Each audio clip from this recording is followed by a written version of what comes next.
We are live on the RotoWire Fantasy Baseball podcast brought to you by Underdog Fantasy and Fantrax. I'm Drew Silva. With me here is Christopher Crawford. It is Sunday, March 5th. We're going to continue our category preview series on this episode with a deep dive on ERA, earned run average. We've already covered what runs scored, wins, and batting average you guys did on Saturday. Yes, sir. Yeah. Do you have general thoughts, general philosophy on ERA as we get into this, Chris? Yeah, it's kind of the most important pitching category, I think, to be honest with you. Maybe strikeouts honestly should be it, but ERA is such an important one. And unfortunately, it's such a volatile one because so many things are outside of the pitcher's control with this. Like you're talking about defense, and I think ERA is going to be at least a little bit different now that we're talking about the limiting of shifts. But really, my hope is that the guys who miss a lot of bats are going to have the low ERAs. And some of it I have to look at to home run rates because there are an awful lot of guys who can strike out an awful lot of guys who also give up a lot of home runs. It doesn't go completely hand in hand, but you do have to be at least a little bit cognizant of it. But really, I'm just hoping that those dudes who can miss a lot of bats are going to end up giving up the fewest amount of runs. Is that for you as well? Yeah, I mean, it's an imperfect stat, right? But no stat is perfect, really. Nope. Like WAR tries, like WOBA tries, and ERA, does try. Like generally by the end of the year, like you said, the leaders in that category among starters, like the top 10, that's usually going to consist of the best starting pitchers in baseball, or it gets pretty close to that. There are better versions of this stat, like this same stat, but often those are like predictive measurements, and ERA deals in what actually happened, and there are elements of what happened that are going to be out of a pitcher's control. But ERA tends to level out over the long term, or it gets pretty close to like rewarding true talent, and that's what you want in a fantasy baseball scoring number, right? Like maybe not in real life scouting. Like I'm sure high level scouts aren't looking at a guy's ERA and judging him based off that. But yeah, I mean, you're targeting the best pitchers to get your ERA help, and that's how it should be. Yeah, there are pitchers who can post a nice ERA without a great strikeout total.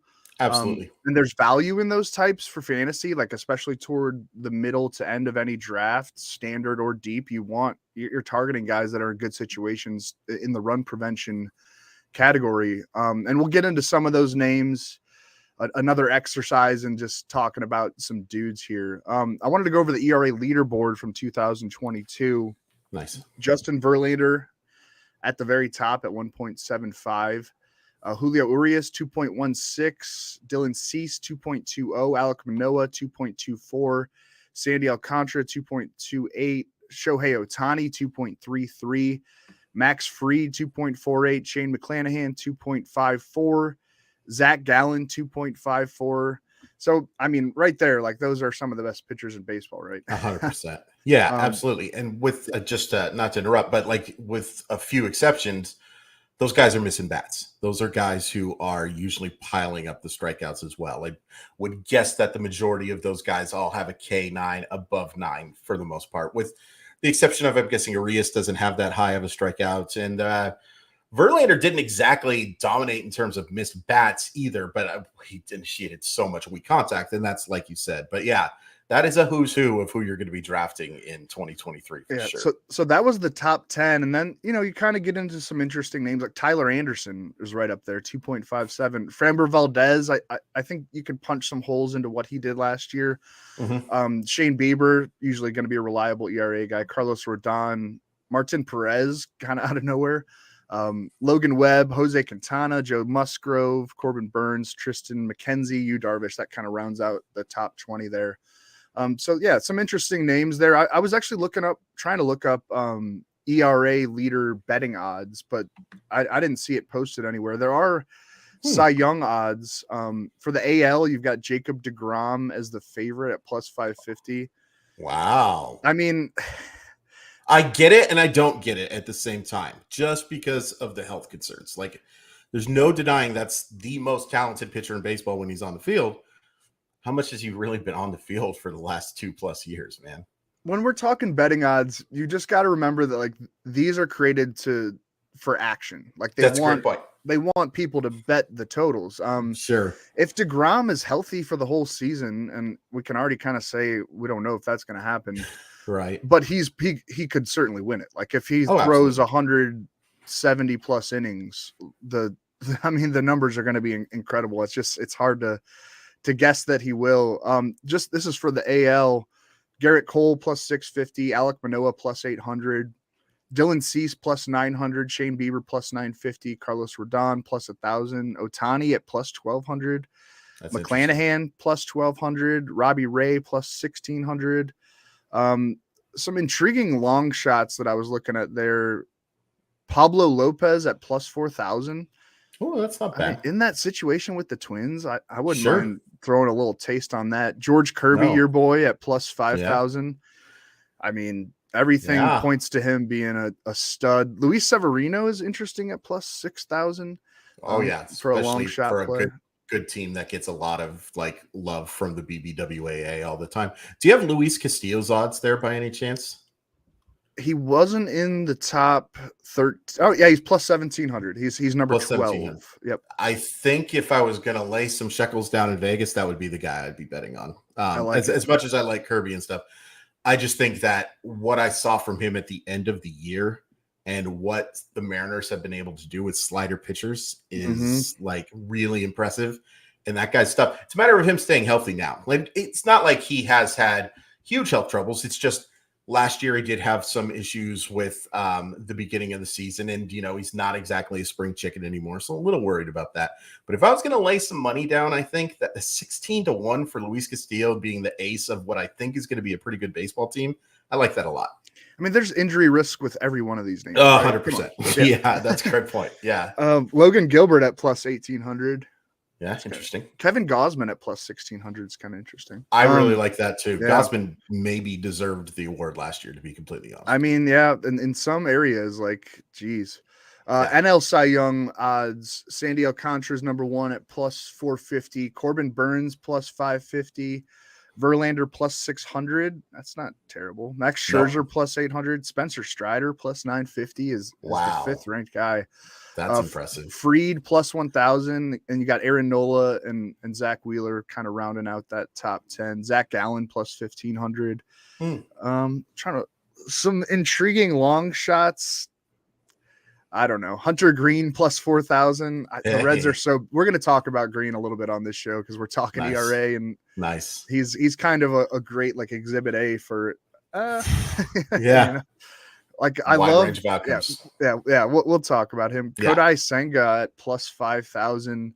He made another start, I believe, on Sunday afternoon.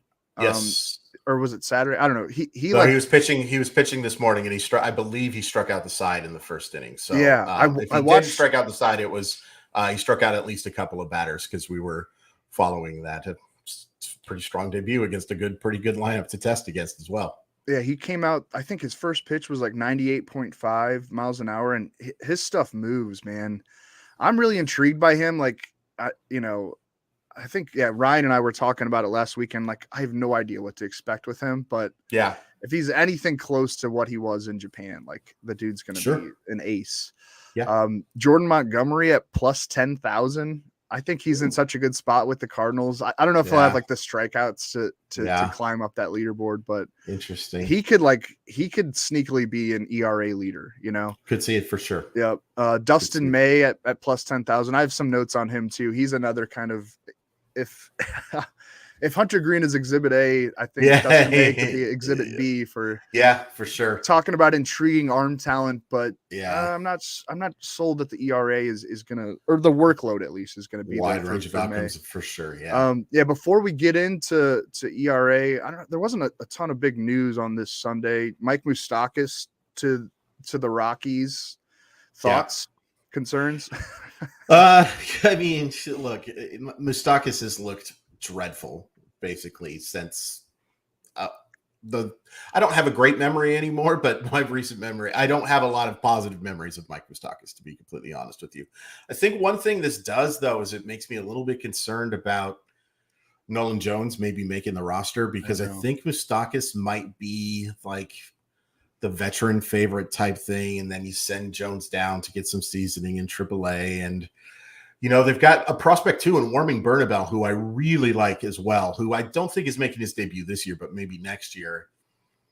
I wouldn't be touching Moustakas. I wouldn't be touching a lot of Colorado Rockies, to be honest with you, in fantasy baseball, even with the chance to play so many games at home. Maybe Ryan McMahon becomes a little more interesting because he's going to gain that second base eligibility with Brendan Rodgers all but assuredly missing the rest of the year. But it's very hard for me to believe that Moustakas finds that Kansas City form. And let's be honest, the Kansas City form wasn't that great to begin with either.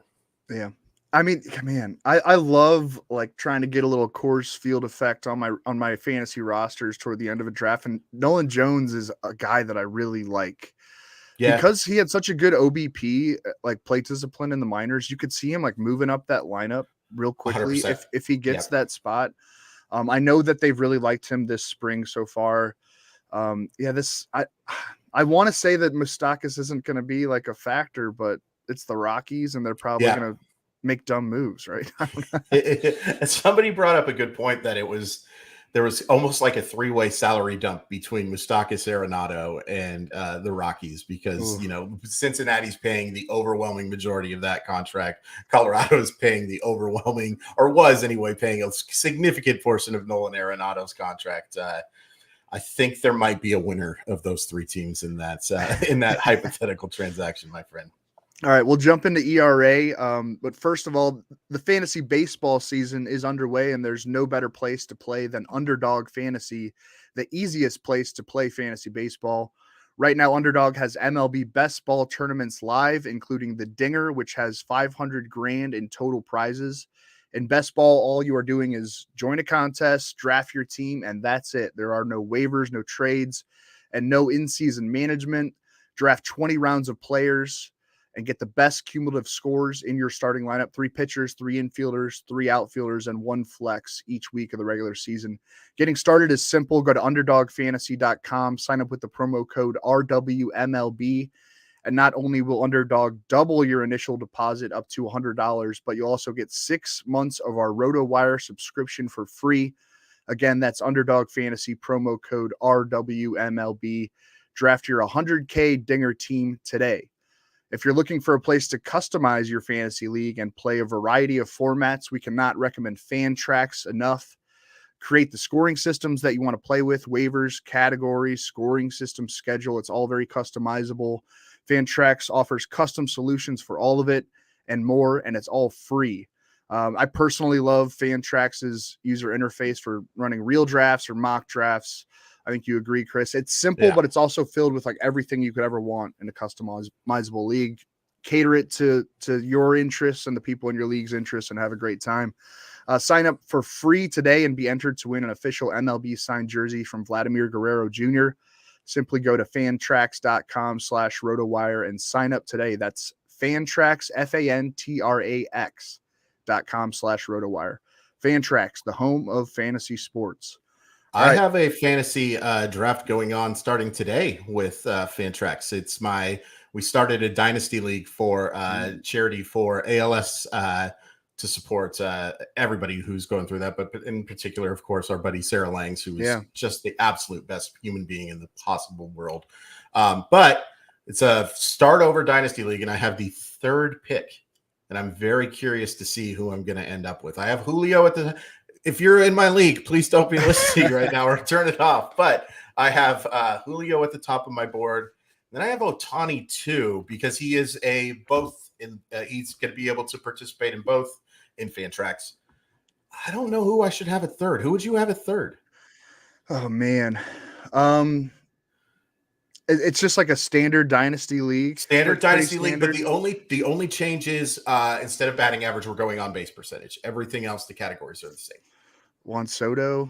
Soto and Tatis are the 2 guys I'm debating. I realize Tatis, that there's the risk with Tatis, but like I could see myself kicking myself for not taking Fernando Tatis Jr. You know what I mean? But I can see doing the same thing for Juan Soto, especially in on-base percentage. So if I end up with either Julio, Ohtani, or Soto, I think I'm going to be doing okay, but I have to have Julio at 1 just because I have to. I mean, I think that makes plenty of sense. He could be a 40-40 guy, and you don't get those kind of steals with Soto. Just when you said OBP league, yeah. Yeah. I don't know. The bigger bases, he always says he's going to run more, but he's not like a sprint speed behemoth at all. No. Just a really, really good hitter. Probably, I don't know, maybe the best plate approach in all of baseball. 100%. Is that a slow draft? Yeah, we're going to be doing it through the month of March, starting 4-hour clock, starting at 5 o'clock today. I like a 4-hour clock. It's better than a 12-hour clock. Yes, and it's 40 rounds, so it's like asking somebody to sit down for 40 rounds to do a draft is just too much. It's just way too much. At some point, we might have to. Every league should do this. Be like, hey, we're getting close. We have to have a date where we. Everyone gets at the computer together. Everybody gets at their computer and just finishes the thing off. But if you can do slow drafts, I know how much fun it is to get everybody together to do a draft and stuff like that. If you can do a slow draft, particularly if people are around the country, that type of thing, do it, because it's so much more fair. Nobody's going to complain if they miss if you miss a 4-hour time sample, then you're just not ready for fantasy baseball. I'm sorry. And 2, it creates so much more discussion in your league, and it's so much more opens up things for trades and stuff like that. And that's what this is supposed to be about, man. Like getting everybody to talk together, bringing people together, creating some trades. That's so much more fun than just drafting a team and then forgetting about it, which so many people unfortunately do. It is. I enjoy just kind of getting the draft over with almost, but even though it's like the funnest part of fantasy, really. Yeah. But it's also nice to like, all right, maybe I do want to spend 10 minutes on this pick, Yeah, and absolutely. I have some leeway to do that. And also, I mean, the live read's over, but Fantrax is great on your phone too. So there's really no excuse. Like if you're out doing something, you could spend a little time and pick a name off the board, Absolutely. All right. ERA. I don't know. Should we start with the sleepers? Yeah, let's start positive. I'll say at the top that I kind of use sleepers in a loose term, but everyone knows that. Yeah. I'll go with Jesus Luzardo first. I like it. And I'll just like never give up on this guy. Nope. And I think there are more reasons to like him this year than there have been since probably that first year that he came up with the A's. Like absolutely. He debuted in late 2019. Was kind of thought of as a rising star in the spring of 2020. Like the tons of talk about how good he was going to be. COVID happens. He had his own individual health problems soon after that with the shoulder. Kind of derailed the blueprint for what he was going to become. Traded to the Marlins. Reached just over 100 innings last year with Miami to the tune of a 3.32 ERA, 120 strikeouts, over 100 and a third innings. Fully healthy this spring. To the point where we can actually just like finally evaluate Luzardo as a normal starting pitcher without having to consider a bunch of limitations like we have in the past. Like there was talk about him being used as a reliever at times in Oakland, but he's locked into that Marlins rotation. And I think maybe you can project, 150, 160, maybe even 170 innings. And there's just a whole lot to like within that evaluation. His fastball velocity is back into pre-injury form in the mid to high 90s. The changeup and curveball are excellent out getting pitches. Command has been an issue at times, and you worry about that, like walks are going to turn into runs when we're talking ERA. But I think the upside here is ace-like. For a guy who's being drafted in the mid 100s in most leagues, sort of like the 40th starter off the board on average by consensus ADP. And I understand that because you have to build in some workload risk to the projection. But again, say Luzardo gets to 160 to 170 innings this year. That's breakout city, with a bigger ballpark in Miami, solid defense behind him. The ERA could fall into the low 3s again, maybe even into the 2s, and the strikeouts will be there as well beyond the ERA value. I'll throw in Edward Cabrera too, just thinking about that Marlins rotation. Sure. Some of the same concerns, I think, with Luzardo. The control can be iffy. There's a history of injuries, but he posted a 3.01 ERA in 71 and 2/3 innings last year at age 24. He's about to turn 25. A huge talent. Looks like the number 5 starter for the Marlins out of the gate this year. Cabrera's going in the 200s in most drafts. I think that's definitely like an intriguing late round dart throw, more of a sleeper than Luzardo probably. Yeah, absolutely. I would agree with that. In fact, I was hoping to get Cabrera in my the Great Fantasy Baseball Invitational League. For some reason, I couldn't think of the initials for that, even though that's TGVFI. It's not, it doesn't necessarily roll off the tongue, but it is a very fun league. And shout out to Justin Mason for putting that together. I know a lot of RotoWire people are playing in that. In fact, Eric Halterman, our colleague, is actually in my league with Eric Carabell of ESPN. So that is, I lost this league is what I'm telling you. I really like the Luzardo car in particular. Look, he just could not find the strike zone. His walk percentage was in the 36th. It was significantly worse than that early on in the season. Like he just could not find. I imagine that had to do so with some mechanical tweaks, but that stuff is sick, man. There is a reason why this guy was considered by many people to be the best left-handed pitching prospect in baseball. I think he's going to be a really, really solid pitcher for a while. And, you know, the injury concerns, obviously, like we can just say pitchers get hurt. It just happens. But if he can stay healthy and give you those 170 innings, I think he has a chance to be like one of the breakout pitching stars of 2023. This guy has already broken out and actually won a Cy Young Award 2 years ago. So it's a little weird to call him a sleeper. But I want to point out Robbie Ray. And the reason I want to talk about Robbie Ray a little bit is I think people came away disappointed last year with his numbers, and they weren't anywhere close to the Cy Young year. I think there was a lot to look at with Robbie Ray, and some of it is a little bit eye test because I got to watch every single start that Robbie Ray made.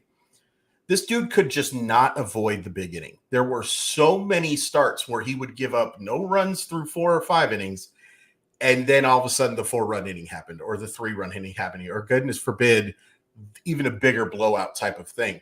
All of the metrics still suggest that he was a really solid pitcher last year, and his expected ERA was significantly lower than his actual ERA. Throwing 95, touching 95, I think I know we got overrated with velocity and spring training results, but the fact that he's already touching the mid-90s with his fastball, I think is really big. I love what Seattle has behind him right now. A little bit concerned about the middle infield defense, but everything else I think is going to be very solid for Robbie Ray. And that guy's slider still is one of the best bat missing pitches in baseball. It would not shock me at all that Robbie Ray, a guy who I'm seeing drafted after the top 100 consistently, ends up being a much, much better option for that. And I think he'll be actually an ERA stalwart this year. Yeah, I mean, that's kind of what he's been, right? There can be some bad crooked numbers along the way, but the good is so good. He's at plus 1,700, like right around Luis Castillo to be Cy Young winner in the AL. That's kind of intriguing because, I mean, if the ERA falls into where it was in that Cy Young year, you know the strikeouts are going to be there and he'll get the votes for that, you know. And by the way, Robbie Ray is only 31 years old. I think people forget that too. Like he's not. Again, this is not a prospect by any stretch of the imagination, but he's been around so long, I think people assume this is a 34, 35-year-old who's about to enter the downside of his career. Now, there's still a lot left, I think, in Robbie Ray, and the changes he's made in his mechanics have played massive dividends, and I expect Robbie Ray to be a much, much better option going forward. Another guy who's been around a while, Chris Sale. I've heard of him. Yeah. This is the first fully healthy, like, preseason period for Sale. Yeah. Crossing my fingers. And in like 4 years. His first like normal spring training. He'll make his Grapefruit League debut on Monday. Worth watching how the stuff looks in that one. But all the reports out of Red Sox camp have been really optimistic. You know, it's kind of the optimistic time of year. But if he does look good, he's going to shoot up draft boards. Like ADP in the 150, 160 range at the moment. He made only 2 appearances, 2 starts for Boston last season. So he's kind of become a forgotten man a bit, but that'll change in a hurry. If he gets through March without any issues, there were some freak injuries last year too. You know, like I'm not really worried about the health. Maybe that's silly to say, but like I get it. Yeah. I mean, he's good. The arm is good. And we know what the ceiling could be here, like a career 3.03 ERA and over 1,600 major league innings, 11.1 career K per 9. now kind of gets a fresh start, hopefully. And the velocity was where it should be in that little sample size that we saw from Sale in 2022. That ridiculous slider, the command has always been there. I think people think of him as like, a wild thrower, like effectively wild. Herky jerky type guy, yeah. Because he looks that way, but he's always had really good command. Yeah. And if you get full health from Sale in 2023, the numbers are going to be excellent. Like I say that pretty confidently. The ERA and the strikeouts. It's silly to call him a sleeper with how much he's already accomplished at age 33, moving toward age 34. But where he's being drafted right now, it just screams like a really great value to me. There's, again, like we said at the top of the show, there's injury risk with all these guys. And I don't think there is a ton with Sale where we are right now. Again, crossing my fingers on that. Yeah, absolutely. And I do think that he's being at least slept on if he's not a sleeper. Like he's not being talked about.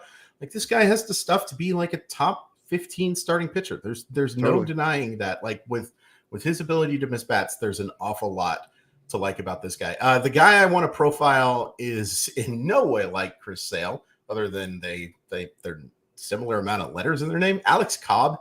Now, Alex Cobb had a 3.73 ERA last year, which is pretty mediocre in today's game. There was a time where 3.73 ERA was actually really good. He deserved much better. Now, his hard hit percentage you'll look at is in the 23rd percentile. Every other metric really likes this guy. He avoided barrels in the 96th percentile, and his expected ERA was in the 79th percentile. He usually avoids the self-inflicted damage, obviously avoiding barrels, but also avoiding walks, still has plenty of velocity, gets good spin on the curveball, can get hitters to swing at pitches outside the zone. I like having San Francisco as a home park, especially, left-handed pitching hitters do not love having to hit into that cove, except for that one guy who was pretty good. But yeah, I think he's not the typical guy that we're talking about that's going to miss a ton of bats so that he becomes you're relying on the ERA. But he initiates so much weak contact, despite the hard hit percentage. Everything else suggests that there's an awful lot of weak contact here, and he has so little self-inflicted damage. I expect Alex Cobb to be a guy who's closer to that 3.2, 3.3 ERA.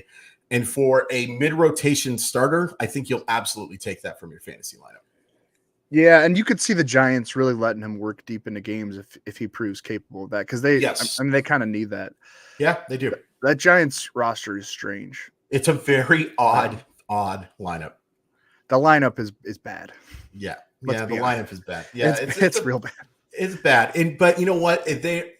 This is again gut test thing.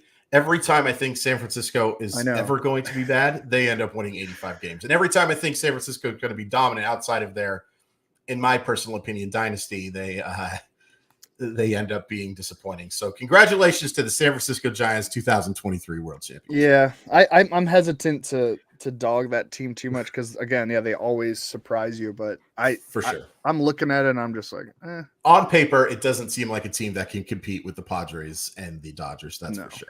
No, I think they're closer to the Rockies, actually. Oh, yeah, I would too. Okay, let's say this. Who finishes higher, San Francisco or Arizona? I know you're a big Arizona fan. Oh, man, you're putting me to the test. Yeah. I'm going to go with how did I stumble into being all in on the Diamondbacks? I don't know, man. I put myself in this position, but I'm going to go with the Diamondbacks. There you go. I'll say the Giants, and we'll come back to it in August or something like that. Neither one of us will remember. We should do a full-on wins total podcast. Hey, that sounds like fun. I think I'm going to do an article for RotoWire on it. I'm looking forward to reading it already. I don't know, when would be the best time for that? Like right after the World Baseball Classic, but then there's only a week until. Yeah, I mean that's typically when if I was able to make those type of bets, that would be when I would want to do it, just because I have a better idea of the full roster.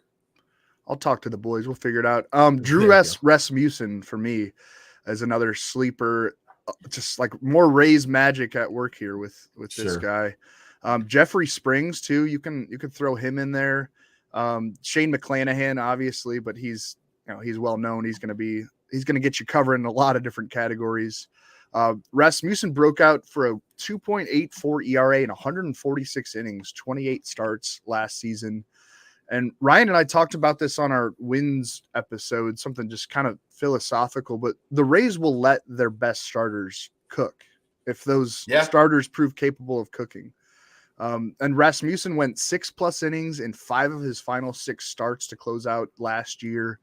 He never did throw more than 100 pitches in an outing, but he was kind of working up to that point, and I think that's probably coming in 2023 because he proves so capable of it. I mean, the four-seamer, the cutter, he can pitch to a lot of soft contact against right-handed and left-handed hitters. The slider and curve can generate whiffs. You see the whole package of what you'd want in a fantasy starter here. And he's not really a big name yet in casual kind of formats. And, if people are scared away by the Rays, sometimes odd, unconventional usage of pitchers, I'll be the one who's not scared of that stuff. At least, I mean, it's a case-by-case thing, but they're going to trust Rasmussen. I think it became pretty clear toward the end of last season.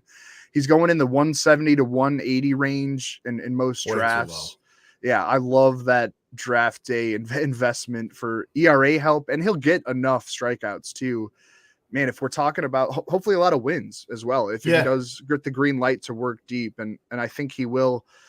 I know it seems like maybe he was just like a one-hit wonder, but the profile is legit. Like he's a really good pitcher, and I mean the Rays unlocked something there, like they do with a lot of guys, and I love to get him in 170 to 180, like that's toward the end of a draft if you're in like a shallower league, and man, to click that name, I'd feel really good about it at that point.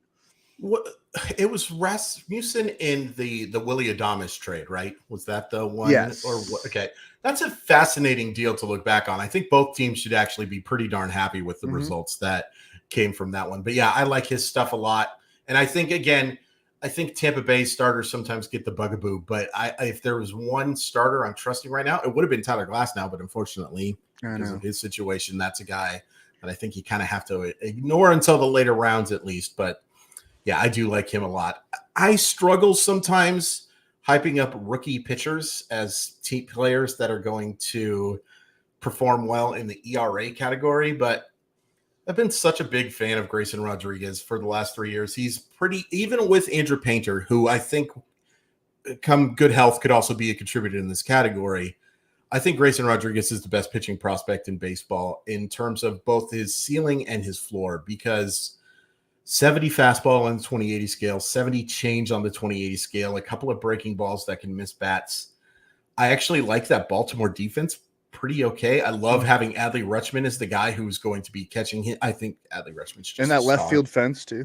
The left field fence as well. That is playing the Baltimore, as we are not going to call it. Sorry, Suspended Family Barbecue. That's a terrible name. I just really like that situation for him. I think the I think the Orioles are going to be I think the Orioles may win fewer games than they did last year and be a better team, but I think that the situation they have is conducive for Rodriguez to have success.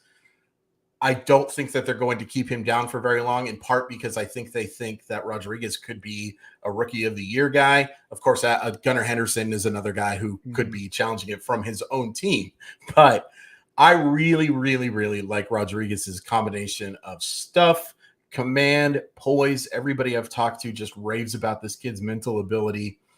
If I was targeting a rookie pitcher to help me in this category, it would certainly be him, and I think he's going to help you in a bunch of other places too.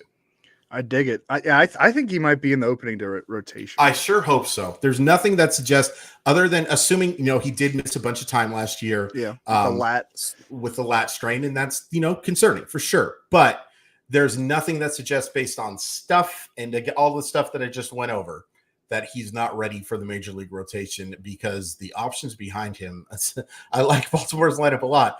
The pitching is kind of caca. So I really believe Grayson Rodriguez is very much deserving of being in that opening day rotation. Yeah, I mean, people know the story, but he was going to be called up like right before he suffered that lat. It was like a grade 2 lat strain. Was it last June? He was going to be up by the end of June. Like that, it was, all the writing was on the wall there. Yeah, I mean, he's going to be a stud for a long time. Hopefully he can stay healthy. Dustin May is another guy for me. I kind of put him in the avoid category when we were talking wins. on our episode covering wins, because there are going to be workload restrictions here. And I'm not 100%. exactly sure how the back of the Dodgers starting rotation is going to shake out. We could see May working out of the bullpen here and there to kind of limit his overall innings total. The Dodgers have done that with other pitchers in the past, think Kenta Maeda. And they've got to kind of be careful with him. But when he is on the mound, he'll be firing some of the best raw stuff in the sport. Yeah. So much movement on everything he throws, the entire arsenal. He gets a ton of ground balls too, which is great for ERA. And he has the goods to deliver a ton of strikeouts. But it just all, like, the whole package together makes for a very good ERA projection. Again, you're not going to be expecting May to be like a 6-inning, 7-inning workhorse. At least not this year. The production is going to have to come in bursts a little bit, maybe like Grayson Rodriguez, honestly. Like, maybe this will be kind of a burst thing, at least for 2023. We like both of these guys long term. But yeah, those bursts from May should be fantastic. His ADP is all over the map, like from site to site, at RotoWire, at wherever you want to track it. But that's understandable, I think, given some of the unknowns. I'm someone who will just fall in love with the raw talent and take a chance on him and hope that he can get me, 120 innings. That might be asking for a lot, but over 100 innings in sort of like a swingman type role. That would be my baseline expectation. And the strikeouts are going to be there. The ERA is going to be there, and maybe he'll happen into some wins. I will never say anything negative about Waluigi. That's all I'll say about that is all I'll say about Dustin May. He is, like, aesthetically one of my favorite pitchers to watch, just because he is just all arms and elbows, and then he throws 100 miles per hour. Yeah. Some pretty darn good secondary and stuff. hair. Well, it's oh my gosh, luxurious. Absolutely. It's funny. A couple of years ago, there was a bunch of fantasy people talking about, well, will he ever miss bats? And that conversation seems pretty foolish now, in my personal opinion. I don't really have another sleeper. I wanted to talk more about targeting or avoiding guys that missed bats as relievers that had higher. We should talk relievers, I guess. Yeah, because like Josh Hader, you look at, he had a 5.22 ERA, but that expected ERA was 3.51, which is still well below what we've seen from Josh Hader in the past. There's so much volatility with relievers, and I guess if I was going to offer anybody one piece of advice is, when you're filling out your roster, I think there's some people who are tempted to draft relievers to kind of like help with that ERA. And I couldn't not recommend that more, because it just takes one blow up. It just takes you drafting a guy like, who was I just talking about? Taking an Eric Swanson. It just takes one game where he gives up 7 runs in a third of an inning, where your ERA for that week and maybe for that month is screwed. Like, It is just what happens with relievers. They don't have enough to balance out. And, especially in today's baseball, there are guys who are going to eat it. I don't expect Eric Swanson to be that guy necessarily per se, but you're going to see these guys like a Scott Efros or a Caleb Thielbar or pitchers of that ilk who come in and have dominant years or solid years for the rest of the year, but their ERAs are going to be substantially higher because you just have to have that one blow up, and it ruins everything. I know it's pretty to target, and you look at your page and you see all of a sudden your ERA drops by like 2 or 3 points because you take that your setup guy who had your projection page that had that super low ERA, but there's just not enough reward that comes with that risk. Yeah, I'm thinking, like, I don't even really think about ERA when I'm drafting a reliever. No, it's like, I mean, I'll think about their potential for strikeouts. And obviously if they're in a situation to get saves, or if I'm in a holds league, you got to pay attention to that. But yeah, it wouldn't even really come in. It's a data point in the evaluation, but it's not what I would be focused on. Certainly. Maybe that's an obvious point for people that have played fantasy baseball for a long time. It's probably an obvious point for experts, but I think a lot of people do. Like, look, there's no denying that when you're doing a draft, and you will take a look. A lot of companies do this, and I like that they do this. When you're doing that live draft, they'll have like where you're projected to finish in standings, right? And you'll take a look and see that, oh, my WHIP is like really high, but my ERA is projected to be low. So I'm going to start sorting by guys who had the low ERAs, and that's where you get into trouble, I think, because It's much better to have those starters who are, maybe not going to end the year with I'd much rather have that streaming option than that middle reliever who's only going to throw 4 innings and there's a chance of having a blow up type of deal. I guess there's a chance with the starter as well, but there's just not enough reward that comes with the risk of doing that. Yeah, I mean, starters build up the workload to where it'll even out. Should. Yeah, absolutely. I have one more sleeper, and then we'll get into some names that we're maybe kind of avoiding. Tyler Mahle. Sure. I like that. Yeah, it's easy to forget how good he was for stretches last year and the year before, before that shoulder issue popped up, which was right prior to when the Reds traded him to the Twins. The Reds probably lost some trade value with that injury, but still did quite well. Was it Spencer Steer, who's probably going to be their everyday third baseman, who I kind of like? Yeah. Christian Encarnacion Strand, who's having a huge spring. Raking. Yeah. I mean, like his minor league numbers are kind of nuts. Like the dude can mash. Yep. But the Twins can now kind of flip the page on Mahle, another kind of fresh start guy. Ask him to handle a full starter's workload in 2023. And if he's able to handle that, which all current signs point to him being able to, you've got a winner there in terms of ADP, which is in like the high 200s, even 300s. Yeah. I think people forgot about him big time. Yeah. I mean, the red flag is there with the shoulder problem, but it was just inflammation by all accounts. And I mean, you can see a path here to where there's an ERA in the 3s, maybe even low 3s with a 200 strikeout upside. He's proven to be that kind of guy in the past. And I'm willing to take the chance again at where he's falling in drafts right now. Of course, you want to see him get through a handful of spring starts first. But there are no warning signs as of yet with the shoulder on the health front. Big ballpark in Minnesota, good defense. I think there's tons to like with Mahle at his current draft slot. Yeah, I like that a lot. I would say pretty much the Minnesota starting rotation are all kind of ERA. Yeah, you're right. You're right. Like there's kind of an extreme wide range of outcomes with all of these guys based on health stuff and the fact that, some of these guys like Sonny Gray has had his moments of being awful. Like with Pablo Lopez has had his moments of struggling. Pablo Lopez looked like the Cy Young candidate for the Marlins there for a little bit and then kind of went through some stuff in the middle of the season and also, I believe, dealt with an injury.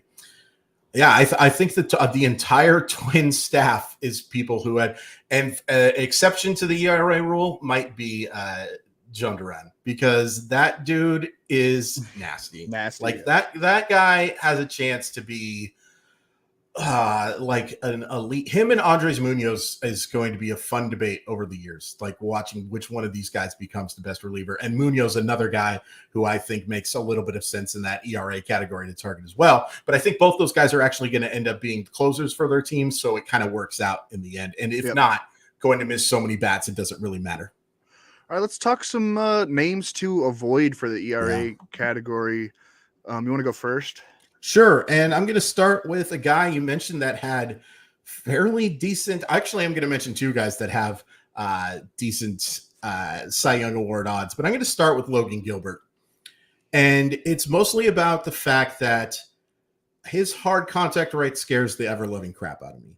Like this guy was near the very bottom in baseball in hard contact percentage. I saw an awful lot of good with him as well. And I do think it's worth pointing out, we overrate this stuff a bunch, but developed a new pitch with the driveline guys. Apparently the splitter is giving people a lot of fits and the metrics of it are outstanding.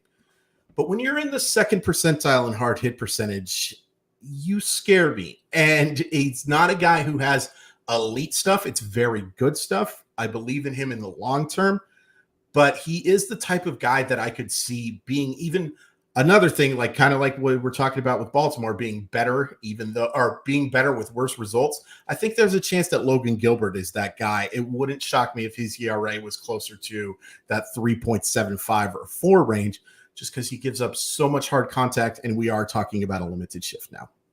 Yeah, there's definitely some volatility with Gilbert, but I kind of like him too.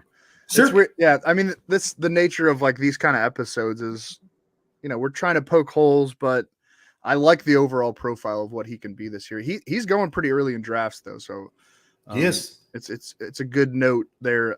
Lance Lynn is one for me. I mean, you draft him more for the workload than the ratios, right? And of course, the workload is a huge benefit, but his very like fastball heavy approach can leave him pretty susceptible to some ugly innings. I mean, it hasn't always been that way. I mean, he got Cy Young votes in 2019, 2020, and 2021 with good ERAs throughout that. But this will be his age 36 season. He had knee problems throughout much of last year. There are durability questions here. So I would just be careful about assuming that he can be the premier workhorse that he has been in the past. I think it's kind of an obvious one. You know what you're getting into there. Charlie Morton is one too. A lot of ageism here. I should be canceled for that. I'll throw Adam Wainwright into this too. Thinking about it. Wainwright's velocity readings have been rough this spring. Yeah. I think he's having trouble even topping 85 miles an hour. And dealing with back problems too, which is very scary. Well, he's 41 going on 42. So I turn 40 next week, so I can kind of relate. You're having back problems too? Well, I'm having everything problems, dude. What's your velocity like? Negative 13. That's how long it took me to hook up the microphone today, was negative 13 miles. You sound good.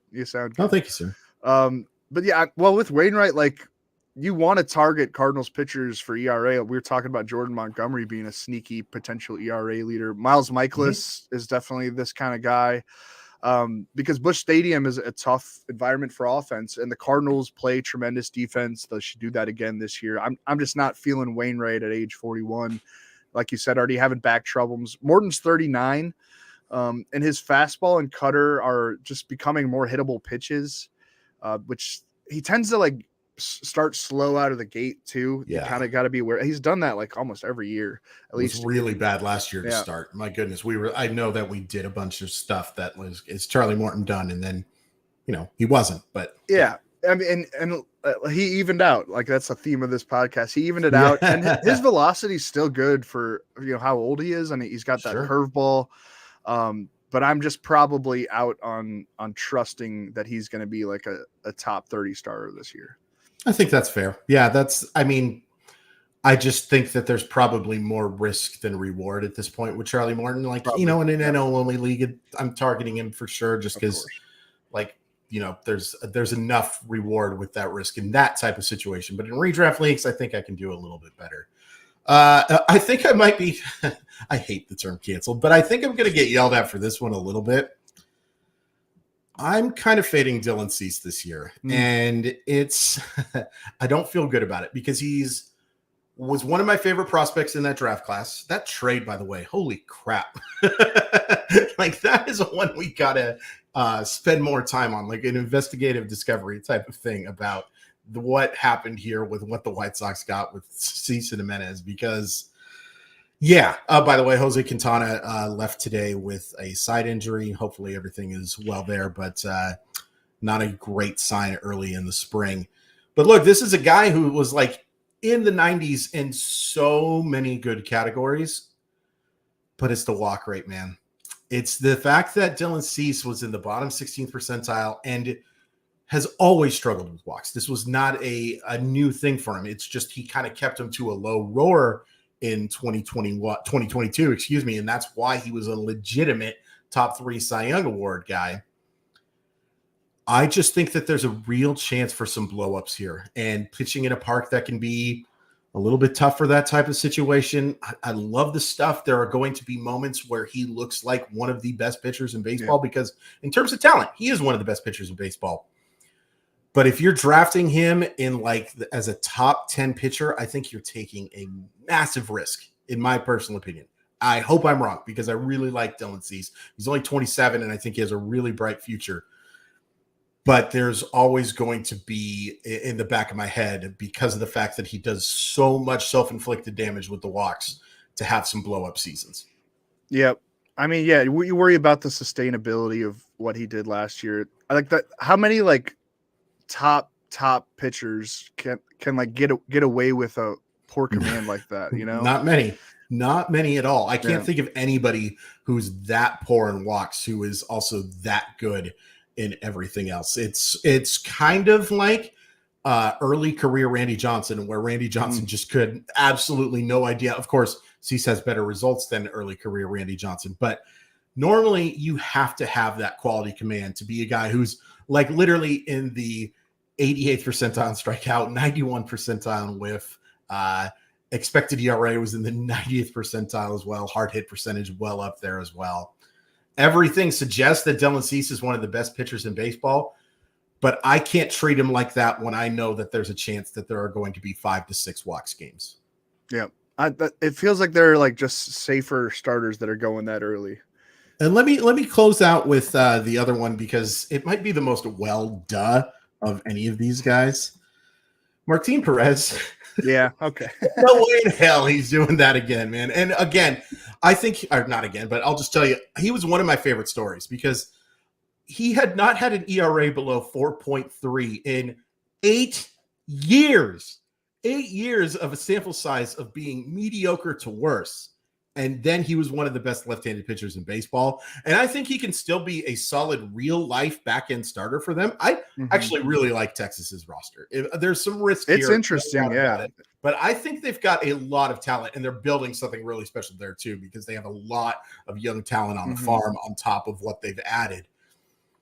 But there's just no way. There's no way Martin Perez is repeating what he did last year. And this is, again, these are the profiles that you have to take a look at. The guys who relied specifically on having great defense behind them and initiating a ton of weak contact. Even the guys who initiate a ton of weak contact are going to sometimes fail in the ERA category because hits are going to fall. Batting average balls in play is a legitimate thing. There's a reason earned run average is a thing, and deserved run average is also a completely different thing. Yeah. So yeah, Martin Perez, prove me wrong, buddy, but there's just no way in hell. I teased Hunter Green at the top of the show. Like, this is kind of an obvious one too. Love the stuff, the easy cheese, the way he finished last season. He was dominant down the stretch. We are going to fight in Temecula about this one, buddy. Well, if we're talking strikeouts, like, go for it. But sure.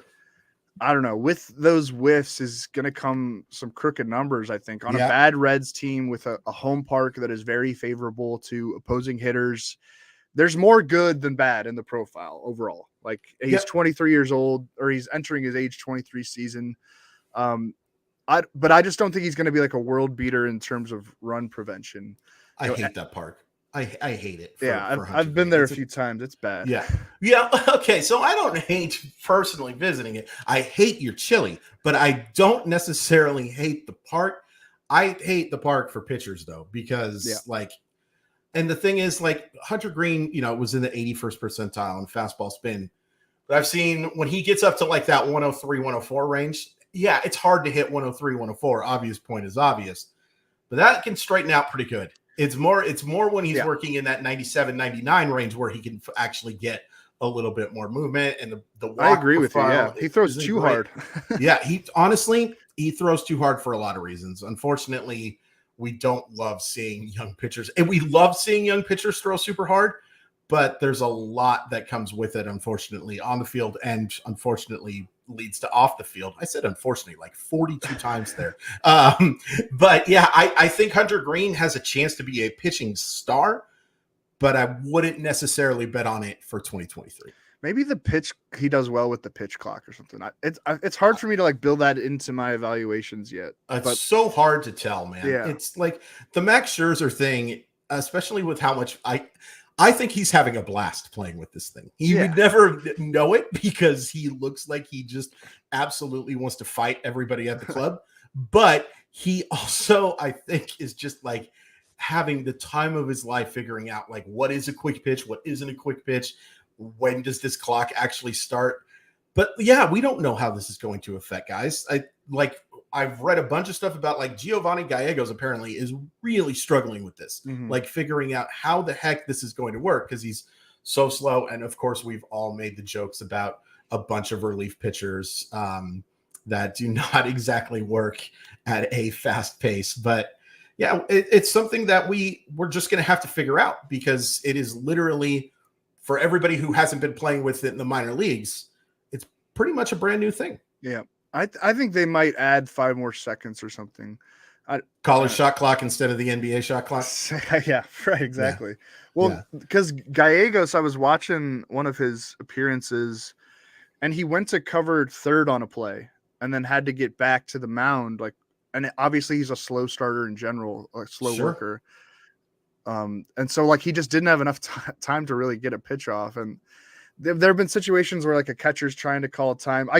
I love it. I think it's going to be a great thing for the sport. I'm all about it. But I think there's going to be an adjustment period. Hopefully it's all kind of figured out by the time camp breaks. But I could see like it's going to be annoying if like a real scoring chance gets eliminated because of, or vice versa, if it comes into play. And I think for the playoffs, I don't know, maybe baseball should just say, no, this is it. It's going to be this time and you guys have to deal with it. But maybe for the playoffs, they add another 10 seconds. I don't know. Sure. We'll find out. I had just a couple more guys to maybe avoid that I want to throw in. Nestor Cortez, I just don't want to get in at that 2022 cost, and be thinking that he can fully replicate that. 2.44 ERA and 158 to third regular season innings last year. He has a really nice mix of pitches. But how many of them are like elite? The whole approach is just sort of tricky to project. I think the ERA settles more into the mid threes, like 3.50 range. And he would be very good at that number, but he's being selected as like a top 25 starter in some drafts. And I don't know that the projection should call for him to be that. I see a little bit of regression going on there. Carlos Rodon kind of in it, same boat, moving from San Francisco to the Bronx on that big, what was it, $162 million deal with the Yankees. He had a 2.88 ERA and 178 innings last season with the Giants, 237 strikeouts. Gotta love the potential for Ks. But I think the ERA will just, naturally kind of rise into the threes. We've seen it with Garrett Cole. I mean, he can still be a fantastic pitcher, especially with those strikeouts. But now that he's making half his starts at Yankee Stadium and in the AL East, I think there's going to be more runs on his ledger. Michael Wacha, 3.32 ERA and 127 innings last season with the Red Sox, but he went unsigned until mid-February. That kind of tells you. And the Padres offered such a weird contract. I still don't even really fully understand it. There's like a 3-year player option that has to be picked up altogether. I think every front office was kind of aware that Wacha's probably not going to be the top end starter that he was at times last year in Boston. And before that in St. Louis, the shoulder is still kind of a lingering thing on the back of your mind. He had thoracic outlet. And he outperformed a lot of underlying metrics last year. Very changeup heavy, some risk of being like pushed into a swingman type role in San Diego too. I don't know that he's necessarily going to be locked into that like 5th spot in the rotation once Joe Musgrove comes back. It might feel good to like click Wacha's name in the middle of a draft because you see that 3.32 ERA or like toward the end of a draft, but sure, it's going to rise. And I'm not really sure about his role, and the workload in general is just very hard to lay out. Yeah, I would agree with both of those guys. Two guys real quick that I want to profile, and then I think we can get going here. Cool. Patrick Sandoval and Tony Gonsolin, both guys that really different ERAs than expected ERA, both close to 1. I'm still probably targeting those guys just because I do believe in their stuff and I kind of like their situation. And that is especially true for one guy that I really wanted to talk about. I know a lot of people have put Alek Manoah on their fade list. I can't do it. No. I think Alek Manoah is one of the best young pitchers in baseball. I don't think he's ever going to be like a strikeout, like among the leaders or anything like that. But I think he misses enough bats. He has such good command and he has such good poise on the mound as well. He's got that dog in him, Chris. He's got that dog in him. He might have a few dogs in him, to be completely honest with you. But I do believe that Alek Manoah is a legitimate fantasy ace. And my hot take, I suppose, is I will guess that Alek Manoah has a lower ERA than Dylan Cease. I'm into that. Totally. Yeah, thank you. I mean, Manoah can go out and win the Cy Young Award. He sure could. Yeah. That'll be it for us. Thanks for tuning into the RotoWire Fantasy Baseball podcast brought to you by Underdog Fantasy and Fantrax. Hopefully we gave a solid preview here of some names to watch in the run prevention department. If not, yell at us on Twitter. I'm at Drew Silva. Chris is at Crawford_MILB. That's right. Stay tuned for more episodes. We've got one every day of the week now. Peace out.